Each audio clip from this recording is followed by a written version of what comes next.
53%. Podcasts now reach 53% of American adults every month. That's huge reach. But reach doesn't equal discoverability.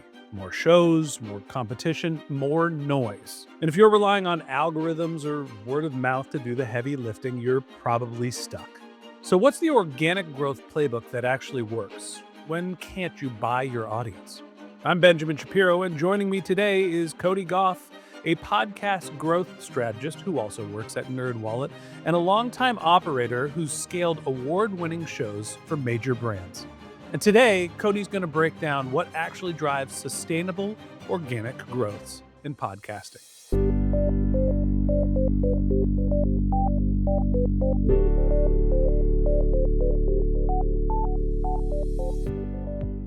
Cody, welcome to the Martech podcast. Thanks for that intro. I've got all my hot takes ready for you today.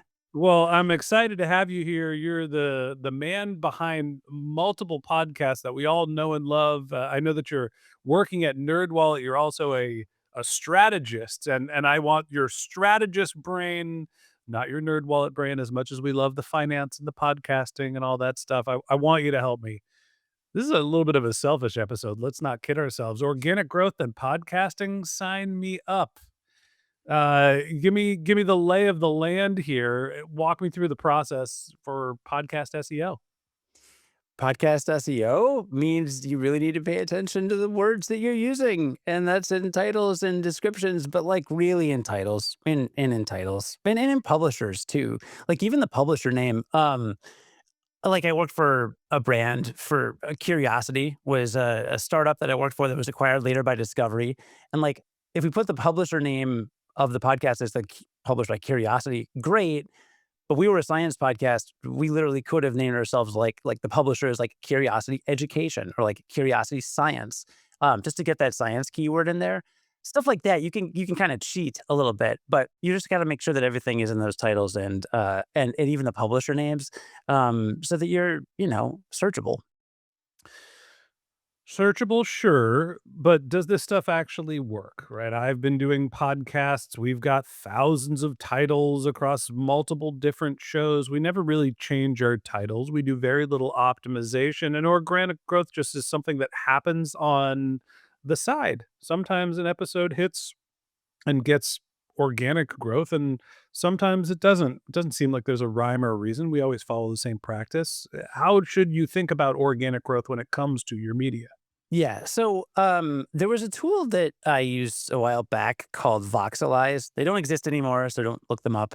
But it was a startup that essentially worked on podcast engine optimization, or PEO, fun acronym. And they claimed that by making sure that basically you had the right keywords that people were searching for in podcast apps like Apple and Spotify, like if you put the right keywords there, they could kind of track where you appear in search results for those keywords. And by including them more and more in your titles and descriptions, you would show up more. And I worked on a very large podcast that saw somewhere between a 15 and 20% growth in organic downloads after becoming really fully optimized, tracking things that were related keywords that maybe we used to rank like between 8 and 10 or 8 and 15 on. And now all of a sudden we're ranking number 1, number 2. And although like the data is somewhat limited, it's not quite as robust as Google Trends or something. Like we couldn't see exactly how much traffic we're getting from each search term, but we saw a measurable lift in organic growth. And that was in the absence of paid media. So, double-digit percent growth, not a bad thing to have. And there is another service that does similar to what it does called OSHA, AUSHA. They'll let you plug in keywords, and you can use that to really closely track, again, what people are searching for and how you're showing up in those results. A 10 to 15% boost is nice, but if you're a nobody talking about content and topics that are relatively popular, the baseline is going to be relatively low. So for podcasters, not the nobodies, but the people that are listening to this show, who mostly are branded media, right? I've got a little bit of a domain reputation. It is niche, right? B2B marketing, some sort of segment, demand gen, right? Some people, I guess, are looking in podcasts for that, but it's not like commercial intent. It's not people that are looking for murder mysteries or sports where there's just tons of demand. How should you think about prioritizing, keyword optimization? Where does that live in the media mix? I mean, niche down, right? Like, well, first of all, in a lot of cases, you can niche down really specifically. So, I was working for like a semiconductor company, and not that Excited. many, yeah, very exciting. Not that many people were looking for like Risk 5, which I don't even know what that means. They were working on like basically computer systems for autonomous vehicles and like really hyper specialized stuff, right? If you go in a podcast app and you look up Risk 5, like they're the result. You're not going to get anywhere else, right? For the broader stuff, I mean, you have to start somewhere, right? Like Amazon didn't start as Amazon; they started selling books. Everyone's got some share of voice on the internet. Maybe it's not as much as you want it to be, but if you don't start, then you're never going to get to where you want to go. And even if you're like a mom and pop establishment, like again, you just need to start to put yourself out there and start to build that reputation. And over time, you'll get to where you want There's to go. this there's this idea in my head of what the distribution levers are and what your expectations should be, and if you're working in a relatively small niche, you shouldn't expect a gigantic audience, right? If you are a B2B marketing, demand generation, and you only work on LinkedIn podcasts, like, maybe there's a bunch of people that are looking for podcasts about LinkedIn, but probably not gonna be a huge market. Your audience size is relevant to the content that you're talking about. So how do you make sure that you're targeting to capture those, longer tail, more specific niche content?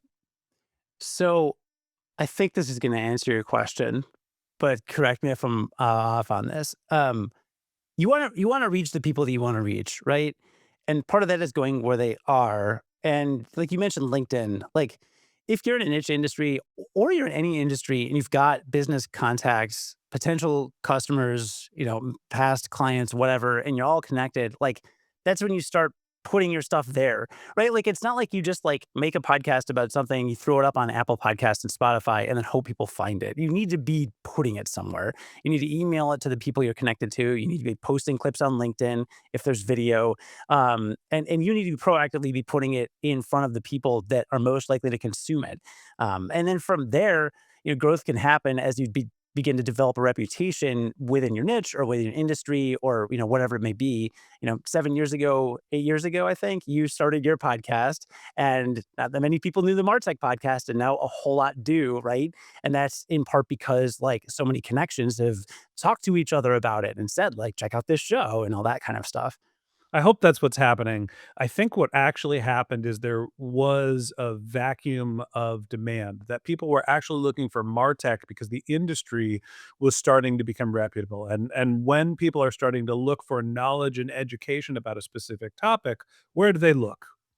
Well, they probably go to, well, some sort of LLM first. Maybe they're going to Google still, and then they start looking for other media. So they go to YouTube or they go to audio only podcasts, Apple and Spotify, right? Maybe they're looking for social content, but those are the 5 or 6 general sources. You were talking about distribution before, and we want organic growth. I want my podcast to grow based on the beauty that is the Martech podcast, but also people are finding our topics.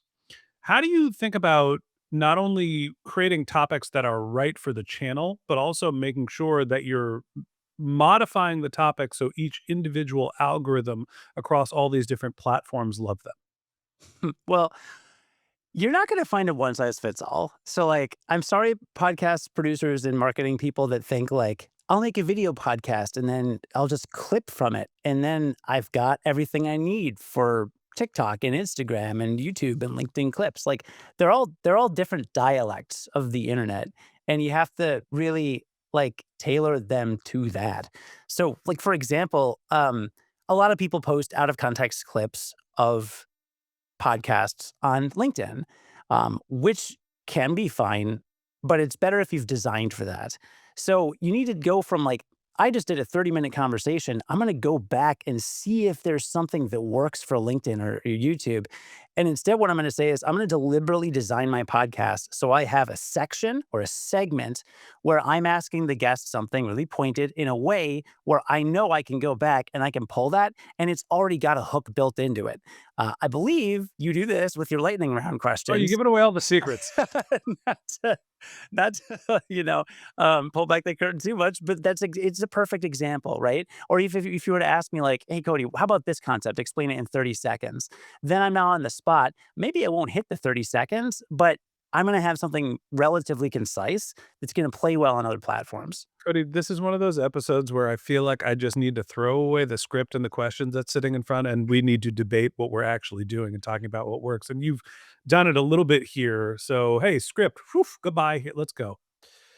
We do a deep dive, right? YouTube generally, or we want to get some real thought leadership, a 30-minute conversation, right? That's what people think of as podcasts, meaty content.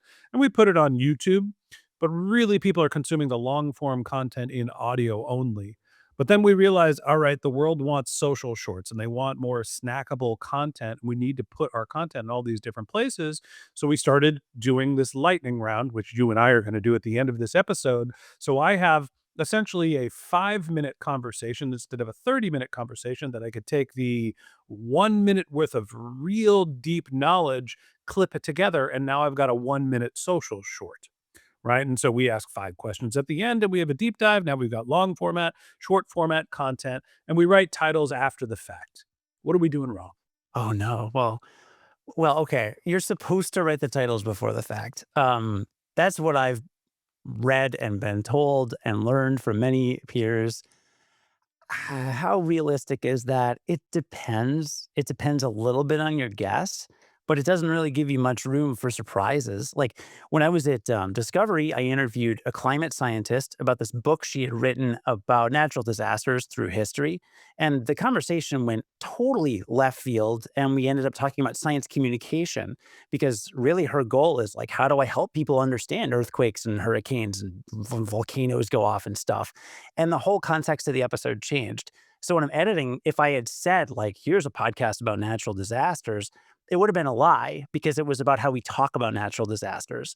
So that's one thing. There's some truth to what you're saying that doing that title first is great. Putting a long form podcast episode on YouTube isn't necessarily going to hurt you, but what a lot of people that have made the switch to video podcasting seem to miss is that YouTube's algorithm does not care about your 35-minute B2B marketing podcast. Like it just doesn't. Like YouTube is suggesting, there's my first hot take. YouTube is recommending short stuff to people. It's recommending stuff with a really high completion rate and a high watch time. Like people might stick around for 5 to 10 minutes of most branded podcasts like that, but they're not sticking around for the whole thing. So it's just not in YouTube's interest to drive traffic there. Now, should you still have it there because you post a YouTube short, it's got a good excerpt from an episode that links back to the episode? Like, sure, yes. You may convert someone from a short to checking out your channel, maybe even following it. They're not going to put down they're not going to swipe away from YouTube Shorts and open up their podcast app on their phone and then find you on their podcast app and follow it. It's just like that cross-platform conversion is just not a thing. And I think a lot of podcasters who have worked in social media marketing will tell you that. Like, hey, I just posted an Instagram story where you can swipe up and go to my podcast. I have 1 million followers and I had 7 people swipe up.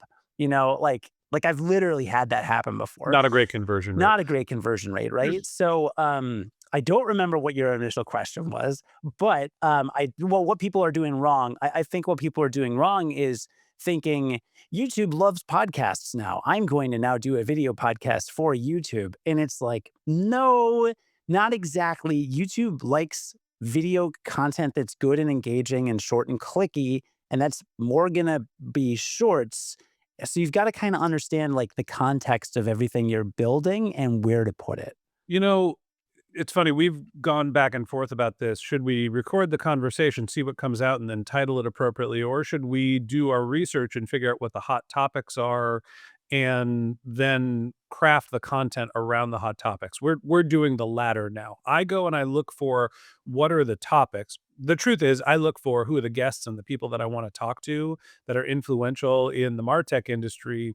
I look for their area of expertise. Then I figure out what's interesting to the audience in that general sphere. And then I ask them to answer questions that are on topic for the audience in their area of expertise. So we start with who's the person, we look at the audience, we look at their experience, then we look at what the audience cares about. And that's how we craft our titles, or at least the topics we're going to cover for the podcast. And then we wordsmith the actual title after the fact, considering what was talked about in the conversation. But there is this notion when we talk about organic growth of understanding where there is blue ocean around you. When you're a strategist working on multiple podcasts, I mentioned before, you work at NerdWallet. You don't have to specifically talk to what you do for them, but for the clients and customers that you manage, how do you think about figuring out what is relevant to the audience, or what are the topics where there is room for growth, specifically on YouTube? Yeah. The first place that I think any podcaster needs to start when they're starting their journey is, what are they passionate about and what are they interested in talking about? And then understanding audience signals from there and then honing down. So if I'm brand new, like for Discovery, like we did all things science. We would do geology stories and astronomy and psychology and food science and all this stuff. And then over time, listener surveys are the number one gold mine for data. If you've never done a listener survey and you've been in operation for more than a year, or you have more than, I don't know, maybe a few hundred listeners, let's say 400 or 500 listeners.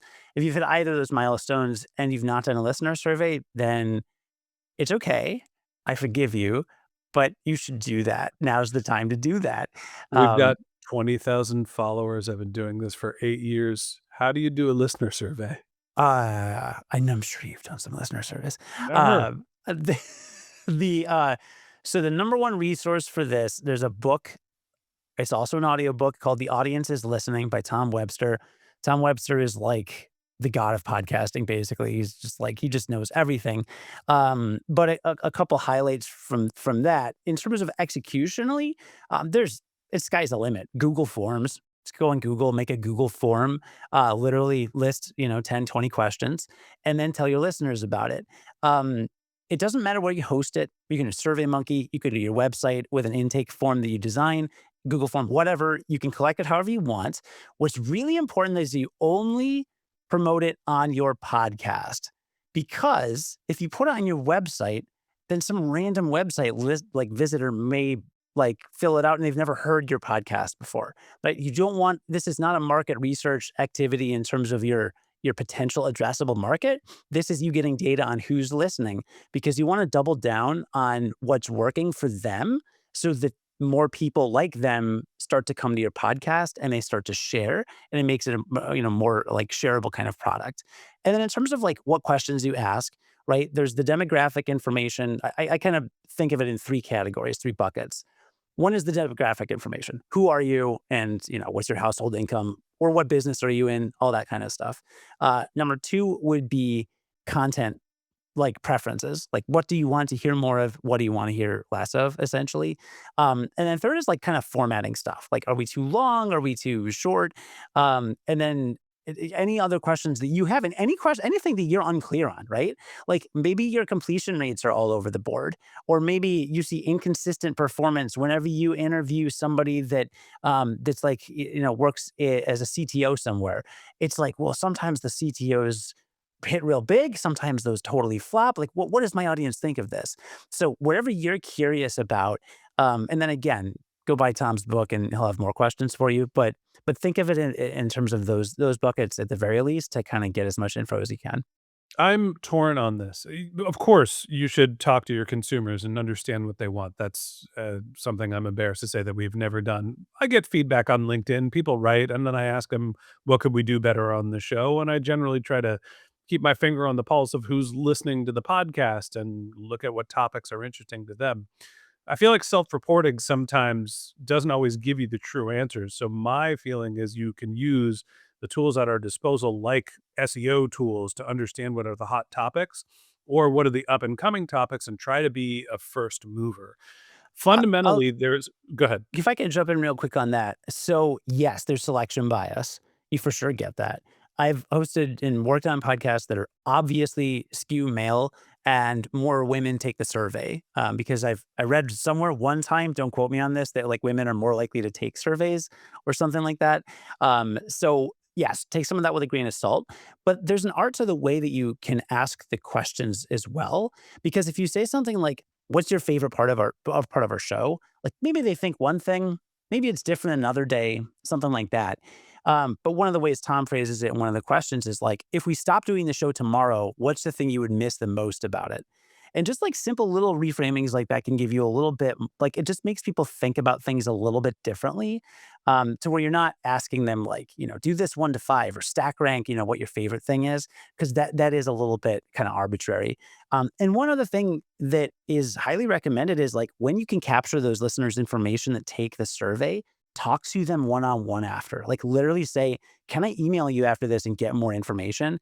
Have an actual conversation with them, and you get to go really deep.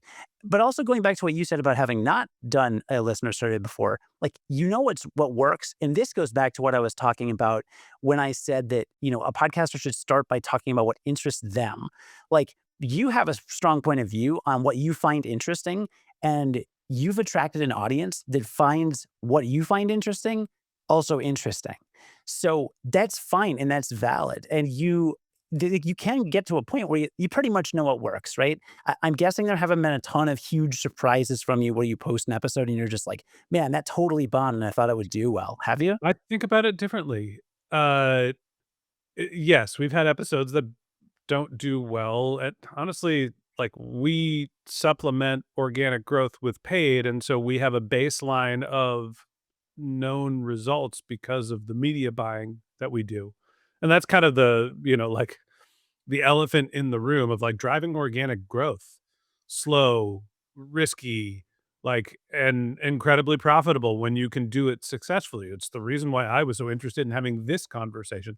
We can file this in the bucket of conversations I wanted to have, but most of the time when I'm thinking about the podcast, and like I mentioned, we are a people first show, I'm looking at who the person is and what their experiences are to figure out if they have information that would be interesting to deliver to the audience. I am just emailed. I just interviewed the former CEO of Demandbase, who now has a new startup that's doing marketing attribution. I am not personally very invested or interested in marketing attribution, but he's the former CEO of Demandbase, which is an incredibly powerful, reputable company in the MarTech landscape. It's somebody that I think is interesting, and I wanted to hear what his perspective is on the space. I don't give a shit about marketing attribution. I run a podcast, but it is what is interesting to the audience. It's also what this person that's influential is working on. So I look at my role as the host being the vehicle to get interesting people's perspectives to the audience that is in this industry and less about personal bias because I would basically only record shows about Claude Code right now because the whole use of artificial intelligence and how we're rebuilding our infrastructure to produce podcasts, like that's where my head is at when I'm not on the camera. But I think people first. And then we look for their expertise and then the titles that match around that. So maybe we're a unique snowflake. I don't know. Yeah, yeah, I'm kind of talking out of both sides of my mouth right now, right? Because I'm just like, you do need the listener survey and the data, but also like you probably know your audience because like the kinds of things you do. But the one thing that sometimes can be missed is sometimes the audience doesn't know what they don't know. And in your case, like maybe maybe you don't think your audience is like really cares that much about Cloud Code, but maybe you just do like 5 episodes on it and they are totally obsessed and that just becomes a thing, right? And a listener survey is a good way to gauge some of that. Like if we did a series on X, like, or if we interviewed, somebody starting in, this a little outside the box, what do you think of this topic? Would you want to listen to that? That can be valuable, a little bit of research as well. Yeah, I think the right way to do this, and this is what using Claude Code to build, is you actually do the research, and I'm leaning more into YouTube to find where there are areas that are growing in popularity quickly, but don't have a lot of coverage. So we're basically unearthing what is the future interesting topic, talking about it now, and then it takes us a week or 2 to edit and publish the content. We can't publish everything right after we record it, so they end up getting spaced out a little bit. But if we can look at growth of a topic for our audience, we should be able to catch topics that are going to be popular by the time we publish. And then we have to still match that with who is the speaker, are they credible to talk about this, and does our audience generally have interest in this topic? So, you look at Moltbot or Claudebot or whatever we're calling it today, like all of a sudden that blew up and people are like, "Oh my god, it's Skynet. The computers are taking over." And like if you look at the growth trajectory of that on Twitter and on YouTube, it was like, a little popular, but then all of a sudden exponentially started getting mentioned more and more. Well, there's an inflection point there that we should have been able to monitor and look at the data saying, this is a topic that is going to be very interesting to your users. You should talk about this now. And then I should have found the most educated person on Moltbot and interviewed them 3 months ago. Would have been nice. In general, I think that you can use data and try to look for signals that are giving what's evergreen content, what is a growing topic, and then build around that to try to figure out what is going to be interesting to your audience when you're going to publish. At least that's what we're in the process of building Yeah. using Claude Code, which is what we should be talking about. I mean, I'm in the process of researching what I want to develop with Claude Code right now. So, but I'm probably a couple of steps behind you. So, So let's go back into organic growth, and we danced around this a little bit. YouTube doesn't really care about your long format video. Our answer to that is let's put a little paid budget and target the people that we want to push our content to make sure that they see it. We get guaranteed views, we get listen time, but we have to pay for it. Well, and apparently that kills your organic growth. yeah. When you're paying budget in YouTube specifically, does it affect your organic growth? And is that a channel or a lever you should pull?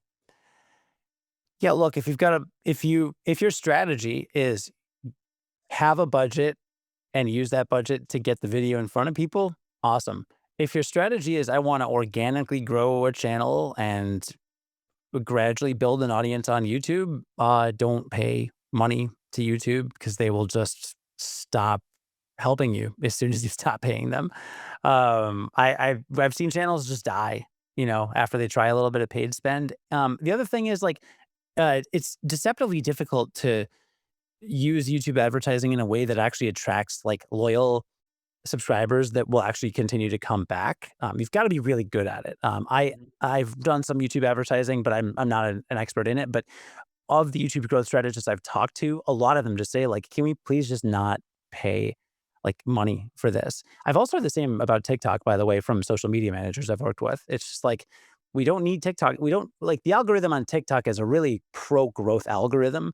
You can hit a home run out of TikTok pretty quickly. Like I was repurposing podcast clips from my craft beer podcast that I produce, Crafty Brewers. It's a great show. Like it was like the third week we were on TikTok and I posted one and it got 850,000 views. And we got like 1,000 followers within that month. You don't need put your thumb on the scale or whatever for TikTok growth. YouTube, you just need to be comfortable with it being a little bit more slow and steady. And I would just be very wary once you enter the paid route. Again, unless it's your objective, is just I know I can target whatever their targeting parameters are. If you can target people in your industry, like at the executive level that you're looking for, like, yeah, it's a great way to get in front of them because they're probably already on YouTube. That's great. But it's just a little dicey when you compare that to organic growth. Is there a scenario where you can do both? Can you drive organic growth and also supplement with paid?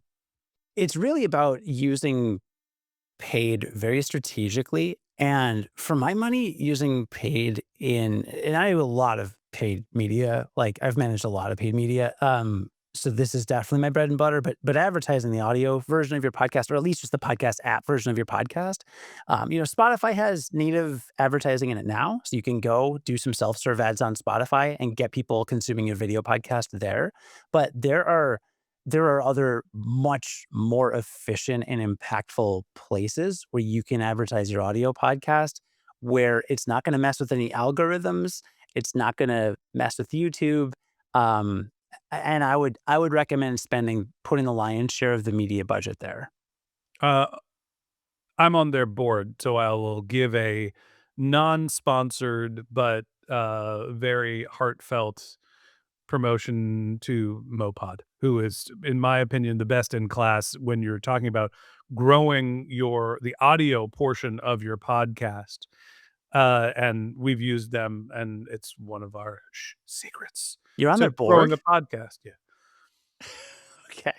Um, I have worked a lot with Mopod as well. I love them Yeah. as people, and also it's a great company and a great solution, and it's an easy way to grow your audience if you want to use paid. It's a wonderful solution and gets real people listening to your podcast and all the visibility and credibility you want.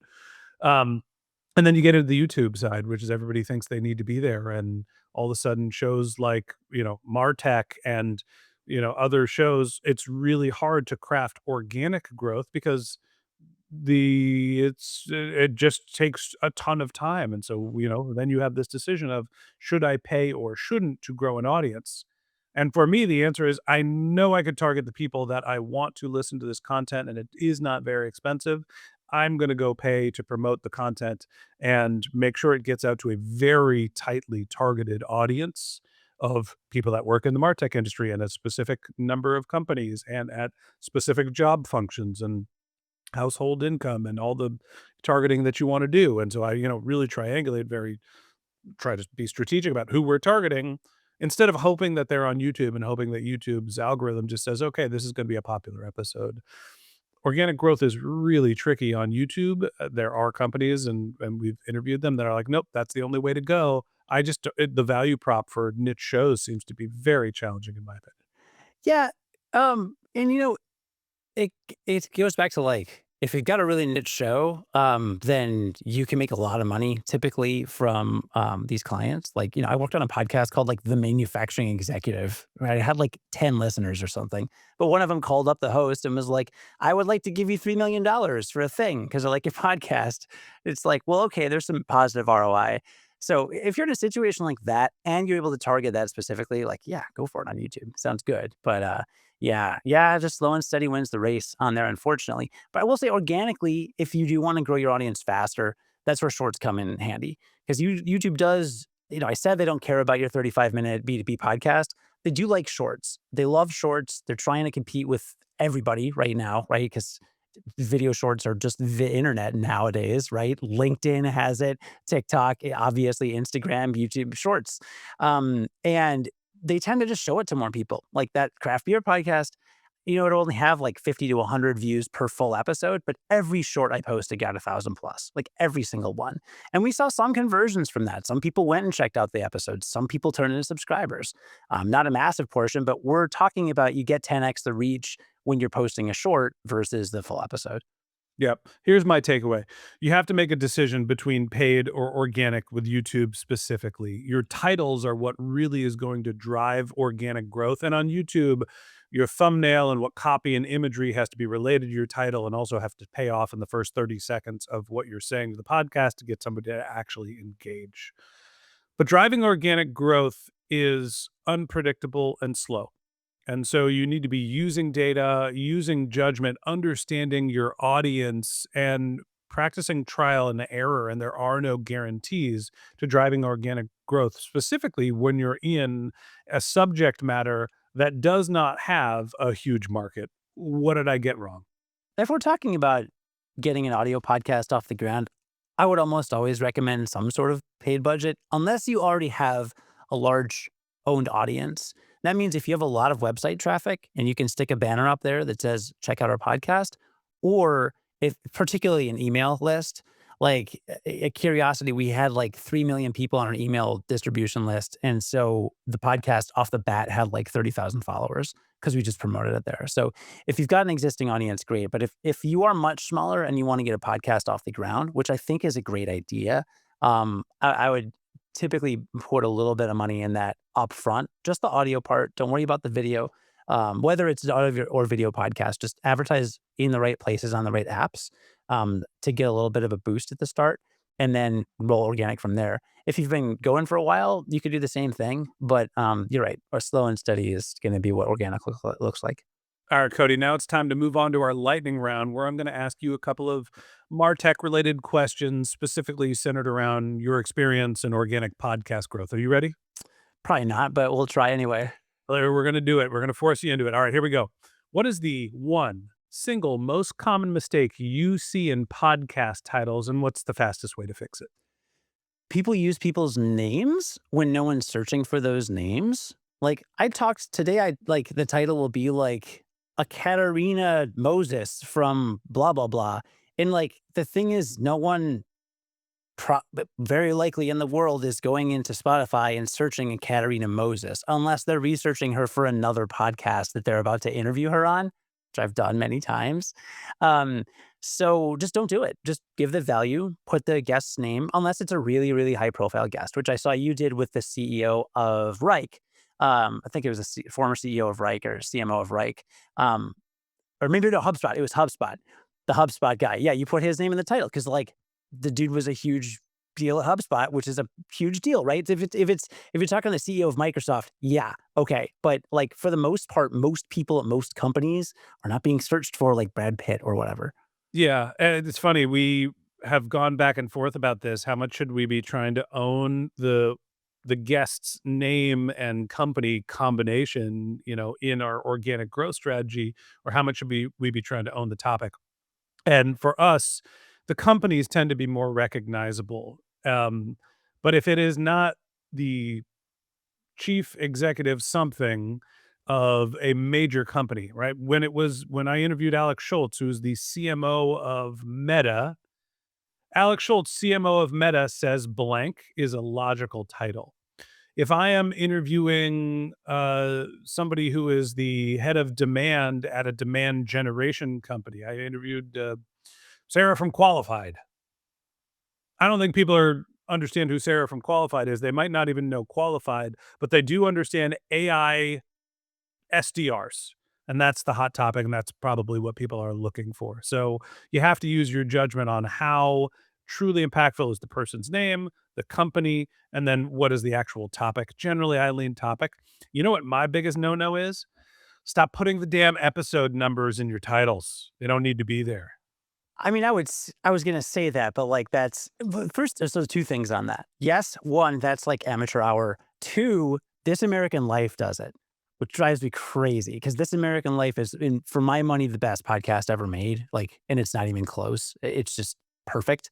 Um, but it's like 86. Now, as a side note, I actually really like that they do that because it's just a number, and I know when they run a rerun because they will because if I see in my feed 435, 436, 82, I know it's a rerun immediately, and I'm never interested in those or very rarely interested in those.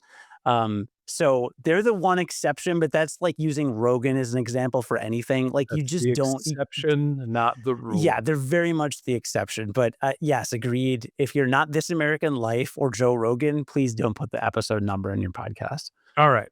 If you could pick one lever for organic growth, what are you choosing? Guest swaps, SEO, listener surveys? What's your choice? I'm gonna say guest swaps, but they have to be really Ooh. strategic and ideally, you not only guest swap with someone in the industry or with the topic that you're interested in, but also like they should be a podcast host.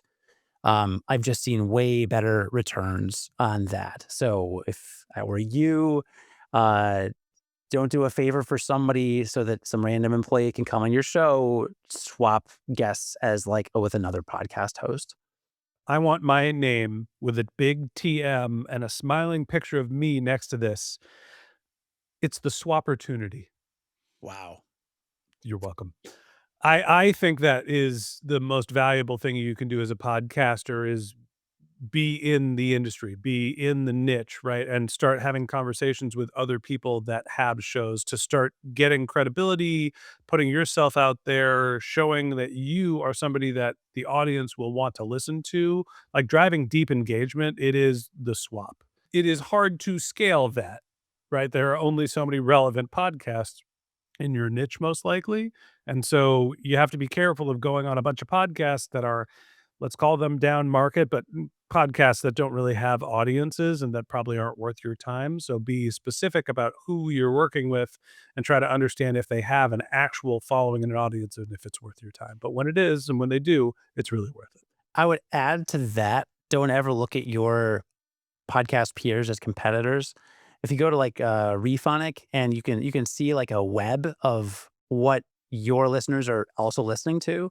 And when I was at Discovery, like every other science podcast is what they listen to. Like, what else do your listeners listen to? Not news, not sports, all science podcasts. So like it made sense for us to swap with other science podcasts. And then the other thing is like once you exhaust your niche, like I don't know how many other marketing technology podcasts there are, but like go a little bit outside. Like what do people who are in marketing, what are they into? Like maybe there's a mental health podcast that would be relevant to them, or maybe it's about startups or entrepreneurship. Um, so go a Or little one bit about Claude outside. Code. Yeah, Claude Code. There you go. Absolutely. Yes, absolutely. So there's some ways to blur that a little bit, but yeah. Okay. What's the one metric you don't trust when a brand tells you their podcast is working?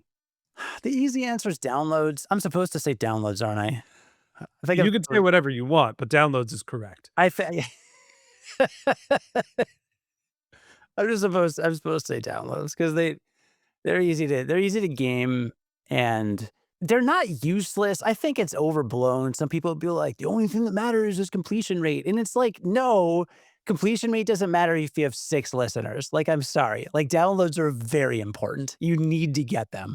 Could they It be better depends what your defined? goal it depends what your podcast is for. If you're running a ad-funded, entertainment podcast, you need downloads because you're paid on the number of downloads, you're paid on impressions, you're paid on audience size. If you're a B2B marketing podcast, you need people to listen to you to get credibility. So you need reach, frequency, and depth of message. And those are different metrics. Fundamentally, a download is a file on a device, Yeah. right? It's like if somebody went to you and said, how does your website function? And you're like, well, we served 8 million ad impressions and we had 34,000 page loads. Like, nobody cares. They care about cart completions. Like, it's just the like top of the funnel. It's the lowest common denominator. Yeah. Yeah. And I would also add completion rate is important, but I talked to the CEO of a production company that's worked on a lot of podcasts. He actually doesn't care about completion rates. He's like, yeah. And I'm like, well, what if they only listen to half your episode? He's like, what's wrong with that? Depends how long the episode is. It's half of an hour long episode. They sat with you for half an hour. That's pretty good. They learned something. They know who you are. They think you're smart. Exactly. Like, I mean, but they're like, think about it. Like, if I have a biweekly, if I do a podcast episode like twice a week or something like that, right? Maybe they only listen to half of them, or maybe they listen to like 10 minutes of each. But that's still 20 minutes a week you're looking at. Like, it's tricky because it's like, what do you actually want from them? Like I said, like I get 750,000 views on that TikTok. I think it's up to 850 now. So like 850,000 like 10-second clips or whatever were consumed. That's who I got in front of. Would I rather have them sit down and watch an hour and 10-minute episode about beer? Like, yes, but like the fact is I got in front of them. So depending on my goals, maybe that is a way bigger win than having like an 80% completion rate. Who knows? Yes, the rest of the metrics depend on your business. If you're a media business, you need volume, you need body count, you need reach. If you're using your podcast to try to sell, five-figure services business, you want people to consume your content. Doesn't matter how infrequently, you want the depth of message and the thought leadership and the knowledge sharing. So the other metrics you can kind of go back and forth on. Excuse my language, downloads. It's a dick measuring contest. It's my podcast. I could say you don't have to. All right, moving on. What's the biggest trap in going video for business podcasts? Going in without a strategy. You just need to know, why are you doing it? and how are you doing it? And the switch feels kind of easy. Like even if you're like, we're just gonna add video. We'll keep everything else the same. We're just gonna add video, and then that way we can also put it on YouTube. Okay, you say that. So are you gonna post the same episode description on YouTube and the same episode title on YouTube that you use on Apple and Spotify, etc.? Because that ain't gonna work. That ain't gonna fly at all. Like you'll put in your episode all these keywords, like the key to maximizing your Roth IRA is this for contributions, whatever. Like keyword, right? Then you go on YouTube. It's got to be like, you'll never believe how to make all this money, or like the best way to make money in 2026, or whatever it is. Like it's just a different dialect entirely, and not having chapter timestamps, which suck to make, and you have to use AI to make them, or you're just sucking all your time out of the room. Like that's a necessary thing for YouTube growth. So like, do you like it seems like the smallest thing. Just put video, put it on YouTube. No, you're now putting something on the platform. The platform that will not work on that platform. People go to podcasts and they're ready to sit down or walk around or do the dishes for 20 to 30 minutes, right? They're in for the long haul. They've already selected based on their personally curated list, and they're interested in the topic, and they press play and they put the phone in their pocket and they go do other things.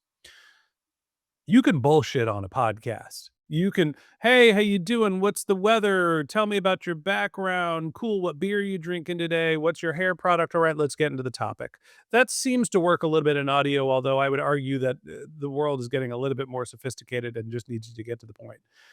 If you're not paying off the value prop in the first 10 seconds of your YouTube video, people are bouncing. Mhm. Like, to me, the introduction and the connection between what's stopping the thumb, because it doesn't matter if people are following you, that's not necessarily what content they're watching. What's the title, which gets them to click? And then in the first 10 seconds, are you helping deliver value related to that thumbnail and title? Like, if you don't get that formula right, forget it. So on YouTube, my learning was when you're recording for YouTube, that first 30 seconds needs to be scripted. It needs to be something that you know is going to be hot and compelling. That's why we always start with a number on this podcast. We're trying to get the data geeks to be like, "Ooh, there's a number. Let me digest it. I'm still thinking about it. All right, he's still talking. Wait, what was he saying?" There was actually a little thought behind some of that formula that went into how do I pay off the first 10 seconds to get you to stay there? Yeah. All right, last one. What's the one sign a podcast has real market fit? Getting a reaction. People got to react to it. That was my answer. Really? Social engagement. Yeah, absolutely. You know how you know when your podcast is actually working? When people tell you, "I listen to your podcast," not just for like the vanity's sake, but and it shows up on, for me, LinkedIn. "Hey, I listened to your podcast. I like this episode," and not somebody that's pitching, "Hey, I want my somebody to be on your show." But every once in a while, you'll get, dare I say, a fan who's like, "I listen to your content because it is valuable and interesting to me, not because I want to get a speaker on your show or because I want you to attend my conference or be our speaker or anything like that." But you actually get people that are like, "This had value and I listened to it because I get something from it." To me, that's the sign it's working. Yeah. Yeah. I would All agree right, with that. we agree. Yeah. Nothing to add there. All right. Well, hey, let's land it on agreement. Cody, you're the best. You've been nothing but generous with your time. I've learned a tremendous amount from you about organic growth, about the space. Thank you so much for coming on and being my guest and being really, to me, a pillar of the industry and somebody that understands what podcasting is about. It's not just getting audio files into people's ears. There is a community here, and to me, you're part of my tribe in this community. So thanks for coming on and being my guest. Anytime. I'm going to throw away the other 6 pages of notes I had on things I could have talked about. All But right. thank you for having me. All right. Well, that wraps up this episode of the Martech Podcast. Thanks for listening to my conversation with Cody Gough, a podcast growth strategist. He also works at NerdWallet. If you'd like to contact Cody, you can find a link to his LinkedIn profile in our show notes or on martechpod.com.